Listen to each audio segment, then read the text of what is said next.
Bonjour les amis, j'espère que vous allez bien. Dans cette vidéo, on va voir deux choses à la fois. La première chose, on va tester Opus 4.7, c'est le dernier modèle de Claude qui est sorti il y a 2 jours. Et on va aussi essayer d'automatiser un maximum d'étapes dans la création d'une vidéo YouTube. L'idée de cette vidéo, elle est très simple. Donc, je viens vers Opus 4.7, je vais lui donner un prompt où il y a toutes les instructions pour générer le contenu de ma vidéo. Ce contenu, ça peut être, le script, les images et les animations. Donc à peu près c'est 80 75 de l'automatisation. Qu'est-ce qu'il reste à faire? Il reste à faire le montage et la génération de l'audio. Avec cette méthode, on va évaluer beaucoup de choses. Dans un premier temps, on va voir s'il comprend correctement les instructions. Est-ce qu'il est précis dans l'exécution? Et est-ce qu'il génère un contenu de qualité par rapport à ses concurrents? Pour commencer mon défi, je lui ai donné ce prompt que vous voyez ici. Je lui ai demandé de me produire un script vidéo clair et pédagogique, des idées d'animation professionnelle, une présentation adaptée pour chaque partie. Donc je lui ai dit que je vais m'occuper du montage et du son, et lui il va se concentrer uniquement sur le texte visuel et les idées d'animation. On va créer une vidéo qui parle du nouveau modèle de Claude Opus 4.7. Je mets ici toutes les sources où il peut retirer les informations. Donc, on a trois sites ici, on va les voir ensemble. Le premier site, c'est le site officiel d'Anthropic. Donc ici, il y a une présentation officielle de Claude Opus 4.7. Donc, comme vous voyez ici, 16 avril 2026, la date de sortie. Là, il y a toute la présentation du modèle. Donc, vous avez ici un comparatif entre Opus 4.7 et ses concurrents. Donc, voilà, il y a les différentes informations. Ça parle que des performances de ce dernier modèle. Il y a des statistiques, comme vous voyez. Donc, bref, il y a un peu de tout ici dans cette page. La deuxième page qu'on va voir ensemble, c'est un site très connu dans la comparaison entre les modèles d'intelligence artificielle. Donc, il peut récupérer beaucoup d'informations d'ici. Et le troisième site, c'est pareil. C'est un autre site qui est spécialisé, qui est très connu dans la comparaison des différents modèles. Donc, voilà, on a trois sources. Ici, je définis le rôle de mon intelligence artificielle. Tu es un rédacteur professionnel, un expert en vulgarisation technique, un expert en programmation Remotion. Remotion, c'est l'outil avec lequel on va créer les animations. Ici, je vais définir le style clair, structuré, pédagogique, accessible au grand public. Ici, comment il va m'aider au montage. Là, je lui ai demandé de m'aider sur le montage. Donc, pour chaque partie du script, il va me donner le lien, l'URL de l'information qu'il a ramenée et il va aussi m'indiquer ça veut dire l'endroit de l'information. Par exemple, filmer le tableau comparatif au milieu de la page X et, et voici le lien. Moi, pour le visuel de cette partie, je vais vers le lien, je vais exactement où il m'a indiqué l'endroit de la page et je vais filmer cet endroit. Et là, j'ai rajouté les animations et les slides, comment il va les faire et qu'est-ce que j'attends de lui. Et à la fin, c'est le format de sortie attendu. Moi, je veux la structure qu'elle soit claire, un script complet, un découpage par section et pour chaque section, il me donne le texte, l'indication visuelle. Comme je vous ai dit tout à l'heure, il va m'indiquer l'endroit où je vais filmer pour chaque texte. Après, il va me générer des slides aussi et des animations suggérées. Voilà le but de ce prompt. Moi, le montage, lui, le contenu. L'IA va générer le texte, les visuels, les animations. Et moi, je vais m'occuper du montage et du son. Donc, comme vous voyez ici, je suis sur l'application Claude. Donc, vous devez télécharger l'application Claude. Comme ça, vous pouvez travailler sur votre ordinateur en local. Donc, Claude, il va se permettre à créer des fichiers sur ton ordinateur. Donc, moi, j'ai créé un dossier qui s'appelle Barakla ou Video Project. Donc, dans ce dossier, il va générer tous les fichiers. Ça veut dire le script, les vidéos qu'il va générer, il va les mettre ici. Je les trouve ici. J'ai également créé un autre dossier qui s'appelle Illustration et j'ai mis tous les logos. Peut-être il va les utiliser s'il a besoin. Parce que comme vous voyez, Claude, il ne peut pas générer des images. Donc moi, je les ai mis dans un dossier. Je lui ai dit, si besoin, tu vas utiliser ces logos. Donc ici, j'ai lancé le prompt. Comme on voit ici, on a utilisé Opus 4.7. Là, il indique le pourcentage du crédit. Et si j'ai utilisé le mode planification, ça veut dire je veux d'abord qu'il me donne le plan et la structure pour voir s'il va faire les choses que j'avais demandé ou pas. Et quand je valide, il va commencer à faire le travail. Ça veut dire il va commencer à générer les fichiers de script et des images, des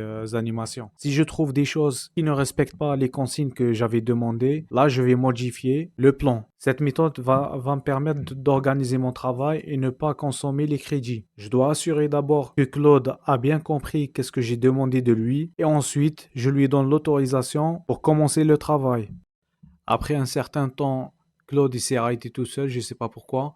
Donc il me demande de régénérer le prompt et là je découvre qu'il a consommé quand même des crédits et voilà, tant pis, je peux pas les récupérer. Malgré le bug, il vient de lui. Il a consommé à peu près 15% de mes crédits. Donc on va régénérer le prompt. Là, on voit qu'il est en train de récupérer les informations des sites que je lui ai donnés avant. Dans le prompt, il me pose des questions. Quelle durée cible pour ta vidéo YouTube finale? Donc moi, je vais choisir entre 6 et 9 minutes. Moi, je veux toute la vidéo, donc je vais choisir l'option 3. Bien sûr, c'est la vidéo elle est en français. Comment gérer le fait que Opus 4.7 n'est pas un du classement? Apparemment, après les recherches, il n'est pas le premier du classement dans certains domaines. Donc, il va me demander est-ce que je sois honnête, focus sur les forces spécifiques de Opus, ou c'est un comparatif frontal vs concurrent. Donc, on va choisir quelle option? On va choisir l'option 3, comparatif. Et maintenant, il va continuer. Donc, il avait quelques questions, apparemment que je n'ai pas spécifié dans le prompt. Il les a posées ici. Donc, on a répondu à ces questions-là. Normalement, il a toutes les informations maintenant pour commencer à générer tout ce que j'ai demandé de lui. Là, il a consulté Emotion. Normalement, il a été installé. Je l'ai installé déjà.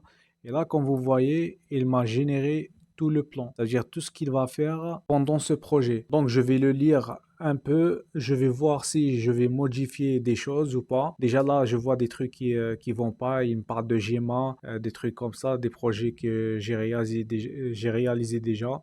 Donc forcément ici, je vais changer des trucs. Oui, parce que sur le dossier sur lequel il travaille, le dossier là que j'ai créé, j'ai déjà fait des projets dessus, donc apparemment il a confondu des choses. Donc c'est pas grave, ici c'est le but. Heureusement, il y a le mode planification, comme ça va nous permettre de modifier et de corriger des choses avant qu'il commence à vraiment travailler.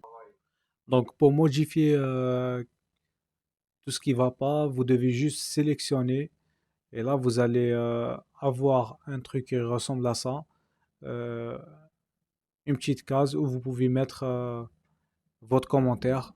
Qu'est-ce qui doit changer ici? Qu'est-ce qui ne va pas ici? Après, vous validez. Donc, moi, je vais relire tout le fichier, tout le plan, et je vais ensuite le modifier pour avoir un bon résultat à la fin.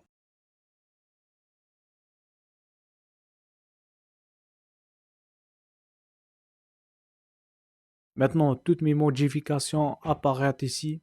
On révise, on voit un peu, et après, on clique sur réviser. Et là, Claude, il va régénérer le plan. Comme vous voyez, bien noter les quatre corrections, je révise le plan.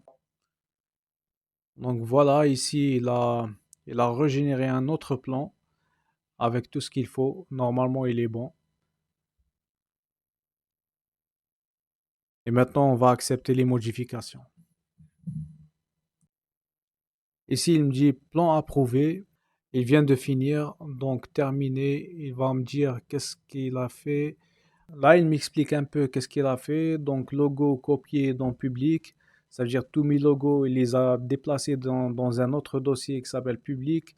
Le script voix off complet. Donc, 9 sections, 1280 mots, 9 minutes. Estimation de 9 minutes 20. Il m'a donné aussi l'emplacement. Donc, je vais copier le lien et pour voir où il se trouve le script. Après, on a quoi? On a des slides associés, livrables finaux. Donc, 9 vidéos MP4, on va les voir tout de suite. Voilà, je suis là. Ça, c'est les 9 vidéos, je crois. On commence par la première. On va voir la première animation. Je vous laisse regarder ça. Après, je vous donne mon avis.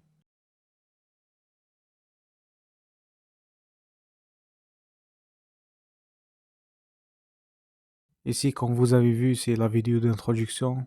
Ici, apparemment, c'est une explication comment fonctionne un LLM. Troisième vidéo maintenant. Ce qui change en 4.7, bah, c'est pas très ouf, hein, c'est pas très bien fait. Je trouve que même Google, je fais des trucs avec Google, c'est mieux, c'est beaucoup mieux. Un benchmark, c'est quoi? Quelle est la capitale? Bon, c'est un exemple, ouais. C'est un exemple simplifié qui explique c'est quoi un benchmark. Bah, ça, j'aime bien. Ouais, ça, c'est bien fait. Franchement, jusqu'à maintenant, je suis un peu surpris parce que avec, euh, avec Gemini de Google, il me sort de belles animations. Bon, la suite, je vais faire en accéléré comme ça, vous avez les 10 vidéos ou les 9 vidéos devant vous.